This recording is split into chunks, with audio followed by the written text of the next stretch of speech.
பூச நட்சத்திரத்தில் பிறந்த விஜய்க்கு 2வது நட்சத்திரமாக வரக்கூடிய ஆயில்ய நட்சத்திரம் அவருக்கு பேரும் புகழும் ஏற்படுத்தி தரும். அவர் இதற்கு முன்னாடி என்ன வழிபாடு வேணாலும் செஞ்சிருக்கலாம். ஆனால் அவருக்கு நான் இதுல மூலமா நான் ரெக்கமெண்டே பண்றேன். அவர் அந்த சாய்பாபா கோவில் வாரத்துக்கு ஒரு முறை போயிட்டு வந்தாவே அவருக்கு அந்த சம்பத்துங்கிற அந்த வெற்றி, புகழ் அப்படிங்கிறத கண்டிப்பா அவருக்கு ஏற்படுத்தி கொடுக்கும். அதுல எந்த மாற்று கருத்தும் இல்ல. இதுக்கு இன்னொரு உதாரணமா பார்த்தோம் அப்படின்னா, பூசத்தில் பிறந்த அஜித் குமார்.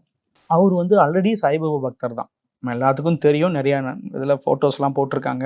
அதிகமா சாய்பாபா கோவிலுக்கு போயிட்டு இருக்கிறாரு அப்படிங்கிறது. இன்னொன்னு இந்த பூச நட்சத்திர நபர்கள் பார்த்தீங்கன்னா, ஜோதிடத்தின் மீது ஒரு நல்ல நம்பிக்கை வச்சிருப்பாங்க. நான் பார்த்தவரை. எனக்கு தெரிஞ்சு அஜித் அவர்கள் ஜோதிடத்துல புலமை பெற்றவராக இருக்கிறாருங்கிறது என்னுடைய பர்சனல் ஒப்பீனியன். கண்டிப்பா இருக்கும்.